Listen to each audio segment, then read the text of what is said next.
নমস্কার বন্ধুরা, আমার রান্নাঘরে সবাইকে স্বাগত। ঘরে যখন কোনো সবজি থাকবে না তখন মাত্র 1 কাপ দই দিয়ে দারুণ সুন্দর একটা রেসিপি তৈরি করা যায়। আর এটা আমরা হয়তো অনেকেই জানি না। এই রেসিপিটা জানার পর আমার বিশ্বাস যে প্রত্যেকেই সবজি না থাকলেও আনন্দ করে এই রেসিপিটা তৈরি করবে আর পরিবারের প্রত্যেককে খাওয়াবে। আর লাগবে তো শুধুমাত্র দই। দই তো এখন গরমকালে সবার ঘরেই থাকে। তো চলো দেরি না করে কিভাবে এই সুন্দর রেসিপিটা বানিয়েছি সেটা দেখে নিই। প্রথমেই আমি এখানে 1/2 লিটার দই নিয়ে নিয়েছি। দইটা অবশ্যই টক দই, আর এখানে এটাকে মাপ করলে এটা পুরো 1 কাপ মতোই দই হবে। তো দইটাকে প্রথমে আগে এটাকে জলটা ঝরিয়ে নেব। তো এরকম একটা স্ট্রেনার নিয়েছি, স্ট্রেনার নিয়ে তারপরে এটাকে জলটা ঝরিয়ে নেব। তো এটা তোমরা করতে পারো যে এখানে একটা কাপড়ে রেখে দিতে পারো, কাপড়ে রেখে দেওয়ার পর তারপরেও এটাকে স্ট্রেন করে নিতে পারো। তো এটা যতক্ষণ জলটা ঝরবে ততক্ষণ চলো আমি রান্নাটা শুরু করে দিই। প্রথমেই গ্যাস অন করে দিয়েছি আর 2 চামচ সর্ষের তেল গরম করতে দিয়ে 1 চামচ জিরে আর এই 10-12টা মতো আমি এখানে কারি পাতা দিয়ে দিয়েছি। কারি পাতা দেওয়ার পর একটা শুকনো লঙ্কা দিয়ে দিয়েছি, দিয়ে এই ফোড়নটা একটু ভাজা ভাজা করে নিচ্ছি। ভাজা ভাজা করে নেওয়ার পর তারপরে এখানে 2টো পেঁয়াজ এরকম একদম কুচি কুচি করে কেটে নিয়েছি। 2টো পেঁয়াজকে এরকম ভালো করে এটাকে ভেজে নেব, তবে একদম কিন্তু লাল লাল করব না। মোটামুটি একটু পেঁয়াজের থেকে যে জলটা বেরোয় সেই জলটা বেরিয়ে গেলেই তাহলেই হয়ে যাবে। আর এখন আমি এই 4টে রসুন কুচি করে দিয়েছি, আর এখানে এই 1/2 ইঞ্চি মতো একটু আদার কুচি দিয়ে দিয়েছি। রসুন আর আদা আরেকবার ভালো করে এটাকে ভেজে নেব, যাতে করে সম্পূর্ণ একটু বেশ ভালো ভাজা ভাজা হয়ে যায়। তো সম্পূর্ণ এগুলো সব ভাজা ভাজা হয়ে যাওয়ার পর এখানে আমি 2 চামচ আমি কাঁচা লঙ্কার কুচি দিয়েছি। তবে ঝালটা কিন্তু তোমরা তোমাদের স্বাদ অনুযায়ী দেবে, তবে এই রান্নাতে একটু ঝাল যারা বেশি খায় তারা কিন্তু অনায়াসে ঝালটা দিতে পারে। আমি এখানে 4টে লঙ্কা এরকম কুচি কুচি করে দিয়ে দিয়েছি। তো এই লঙ্কাটাও এরকম হালকা হালকা করে এটাকে ভেজে নেব।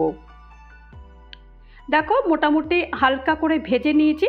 আর এখন তোমাদের একবার দেখিয়ে দিচ্ছি ভাজাটা কেমন হবে। ভাজাটা কিন্তু শুধুমাত্র পেঁয়াজটা একটু নরম হবে এই রকম অবস্থায়, একদম কিন্তু লাল ভাজবো না। এই রকম অবস্থাতে আমি এখানে 2টো টমেটো এরকম কুচি কুচি করে কেটে নিয়েছি। তো টমেটোটাও এরকম কুচি করে কেটে নেওয়ার পর এটা দিয়ে দিয়েছি, দিয়ে এটাকে ভালো করে এটাকে মেশাতে হবে।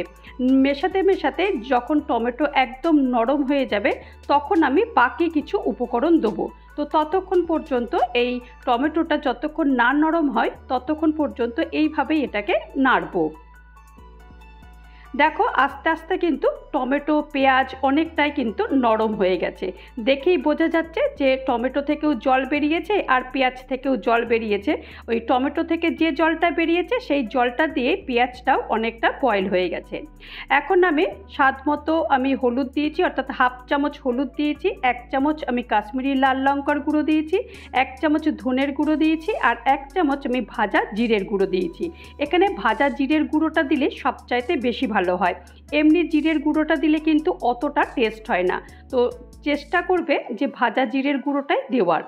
এখন সমস্ত মশলাগুলো ভালো করে এটাকে একদম ভেজে নিতে হবে, যাতে করে একদম এটা শুকনো হয়ে যায়। টমেটো থেকে যে জলটা বেরিয়েছিল সেই জলটাও যেন একদম শুকনো হয়ে যায়। ঠিক এই রকমভাবে যতক্ষণ শুকনো না হবে ততক্ষণ এটাকে এই 10 থেকে 15 মিনিট মতো করে এটাকে ভেজে নিতে হবে।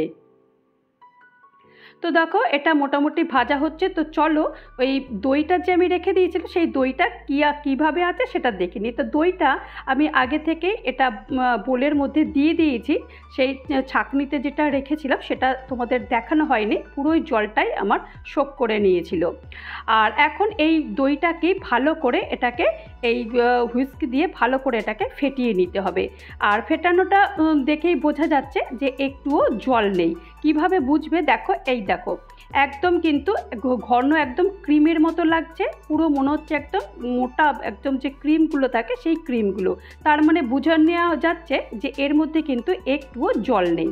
আর এই রেসিপিটাতে দইয়ের মধ্যে কিন্তু একটুও জল থাকলে চলবে না।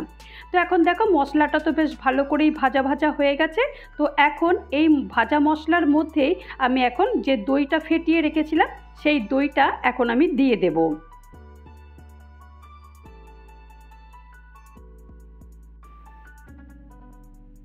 তো এখন পুরো দইটাই আমি এখন এই মশলার মধ্যে দিয়ে দিচ্ছি।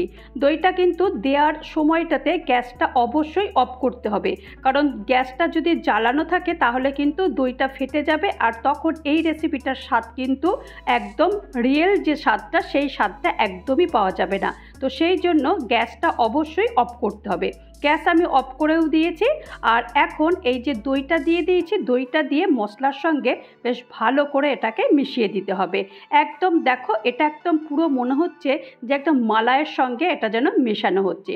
আর এই রেসিপিটা এতটা সুন্দর হয় খেতে যে তোমরা যদি বানাও তখন তোমরা আমাকে কমেন্টে বলো যে হ্যাঁ আমি বানিয়েছি, কেমন হয়েছে। তো এখন আমি ওপর থেকে একটু 1 চামচ মতো কাসুরি মেথি দিয়ে দিয়েছি, আর হাফ চামচ মতো আমি এখানে গরম মশলার গুঁড়ো দিয়েছি। এখন সব কিছুই দিয়ে দিয়েছি। দিয়ে দেওয়ার পরে আরেকবার ভালো করে এটাকে মিশিয়ে দিচ্ছি।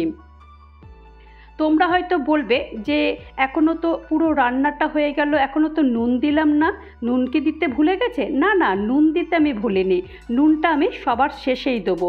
এখানে স্বাদ মতো নুন দিয়ে দিয়েছি, আর এখানে হাফ চামচ মতো আমি এখানে চিনি দিয়েছি। চিনিটা সব সময় আমি বলি তোমরা তোমাদের স্বাদ অনুযায়ী দিও, অথবা যদি পছন্দ না করো তাহলে চিনিটা দিও না। তবে আমি সব সময় দই দিলে একটু চিনিটা দিই, তাহলে নুন ঝাল মিষ্টি সবটাই বজায় থাকে। তো এখন সবটাই পুরোটা হয়ে গেছে। আর দেখো আমি একটুখানি গ্যাস অন করে দিয়েছি। অন করে দিয়ে যখন একটু একটু করে ফুটতে শুরু করবে তখন এটাকে আরেকবার ভালো করে এটাকে নাড়তে হবে। তবে এটা কিন্তু একদমই বেশিক্ষণ নাড়া যাবে না। এই 2 থেকে 3 মিনিট মতো এটাকে ফ্লেম লো ফ্লেম দিয়ে এটাকে নাড়তে হবে। ব্যাস হয়ে গেল, আর কিছুই নয়। গ্যাস অফ করে দিয়েছি, আর এখন ওপর থেকে একটু ধনেপাতার কুচি ছড়িয়ে দিয়েছি। ব্যাস, তো চলো তৈরি হয়ে গেল। আর এটাকে এখন সার্ভ করে দিই। এই রেসিপিটা রুটি লুচি পরোটার সঙ্গে ভীষণ ভালো লাগবে, এমনকি গরম গরম ভাতের সঙ্গেও দুর্দান্ত লাগবে। আর এই রকম গরমে যদি এই দইয়ের রেসিপিটা বানিয়ে কাউকে খাওয়ানো যায়, সে তোমার তারিফ করবেই করবে। আর শুধুমাত্র তো দই লাগবে, অনেক সময় আমাদের বাড়িতে কিছু থাকে না, তো আমরা কি রান্না করব ভেবে পাই না। তো এই রকম একটা চটজলদি রেসিপি যদি বানিয়ে কাউকে খাওয়ানো যায়, সে তোমার অবশ্যই প্রশংসা করবে। তো তৈরি হয়ে গেল আমার দই ফ্রাই। দই ফ্রাইয়ের রেসিপি যদি তোমাদের কারোর ভালো লাগে তাহলে অবশ্যই একটা লাইক করো, কমেন্ট করো, পারলে আমার চ্যানেলটা সাবস্ক্রাইব করে আমার পাশে থেকো। আর যারা নতুন বন্ধু হয়ে আমার চ্যানেলে ভিজিট করেছো তাদেরকে অজস্র ধন্যবাদ। আর যারা এখনও পর্যন্ত আমার চ্যানেলটা সাবস্ক্রাইব করোনি তাদেরকে অনুরোধ করব চ্যানেলটা সাবস্ক্রাইব করতে। আবারও নতুন কোনো ভিডিও নিয়ে তোমাদের মাঝে চলে আসব। ততক্ষণের জন্য তোমরা সবাই ভালো থেকো, সুস্থ থেকো, আর আমার চ্যানেলের সাথে থেকো। নমস্কার।